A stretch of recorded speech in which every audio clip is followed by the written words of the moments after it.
Hey folks, welcome back to Meaningful Money. I'm by the mine stack again. Quite something, isn't it? And the Atlantic Ocean behind it. Not a bad part of the world. I'll keep saying it because I do love it. Now, in the last video we talked about having an emergency fund. This time we're going to be talking about the dangers of debt, because frankly, if you're in debt, you haven't got a cat and else chance of getting a decent financial plan going, let alone setting aside 1 month's income as an emergency fund. So we've got to deal with this danger of debt. Now, how do we do that? First thing to say, I think, is that there is both good debt and bad debt. Debt is not in and of itself a bad thing if it's managed carefully, and really that's the crux. If you can't cope with debt, can't manage it properly, then you're on a hide into nothing and it will end up ruling you. So there's good debt and bad debt. A good debt would be a mortgage. If you're buying a house and you can afford the repayments and you can cope if interest rates rise, then that's good debt. Nothing wrong with having a mortgage. Now, I've got one. It's massive, but I've got one and it's a good debt. Bad debt would be things like store cards or even some credit cards where the interest rates are just astronomical.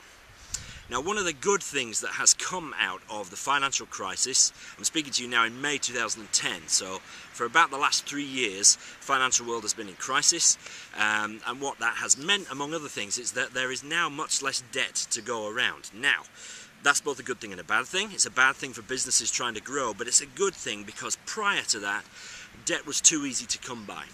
We've lived in this country and in much of the Western world on soaring house prices and easy credit, and we've now got to wean ourselves off that drug, and it's going to feel a little bit like going cold turkey, I think. But there's less bad debt to go around. It's harder to get credit now. But what if you're already in bad debt? What if you've already got more than you can cope with? Well, if that's the case, if you are struggling and you are drowning in debt, frankly, this is the wrong place for you right now. So I've got to suggest you go to one of two places. The first place you should speak to is your local Citizens Advice Bureau.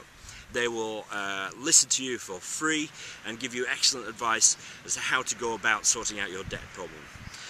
An alternative is a wonderful charity called Christians Against Poverty. Don't be put off by the religious title. It's one of the most respected debt management agencies in the country. Give them a call. Just Google Christians Against Poverty. Fantastic organisation, and they can help you if things are getting really bad. What if it's just the case that you've got some debt and that is eating up some of your monthly income, and that is going to mean that you're not going to be able to get your financial plans on track? Well, frankly, folks, this is a priority for you. Before you sort anything else out, we've got to get yourself out of this debt. So how do you do that? Well, first of all, it depends what kind of debt you've got. Other than a mortgage, most people's debt is either personal loans, usually from a bank, or credit cards and store cards. Personal loans are usually very inflexible. You don't have much choice as to how much you pay off every month. There will be a payment, and that's it. But the benefit of that is if you can keep those payments up till the end of the term, then you're paid off. Credit cards are a little more insidious. As you know, I'm sure, there is a minimum payment you can make, and if you make that payment and that's it, then more interest is added on, your balance probably goes up, and you'll never get yourself out of that cycle. So remember, now we're spending less than we earn. We should have some money which to throw at this debt to reduce it as much as possible. Like I say, personal loans, you're not going to have much flexibility as to how you pay them. Some, though, you can pay off early. Some you may be able to overpay. But the best advice there really is to just make the payments on time every month and get to the end of the term, and don't increase them. Credit cards are a little more difficult. One good tip is, if you've got more than one credit or store card, is to list them in order of the interest rate, how much you're paying in interest on each one. And put the highest interest rate one at the top of that list and focus all your energy on paying that one down first. And when that one's gone, then move down to the next one and pay all that one off next, as quick as you can. So pay the ones which suck out more interest, pay those ones off first and then move down, and eventually you'll be clear. Now, that sounds easy, doesn't it? And if it was that easy, then people like Christians Against Poverty wouldn't have a role. But it's not easy. Debt, once you get into it, is difficult to get out of very often. Folks, there are big sacrifices needed, though. Frankly, and I'm going to speak frankly, if you are drowning in debt and yet still having a takeaway every weekend, then you're always going to be poor. If you're stacked up, maxed out on your credit cards and your store cards, but you can't imagine life without having a foreign holiday every year, then you're on a hiding to nothing and you will always be poor. Debt is a tool to serve your financial purposes. It's not to get what you want now. Believe me, I know. I would kill right now for a top-end MacBook. It'll cost me probably 1,600 quid.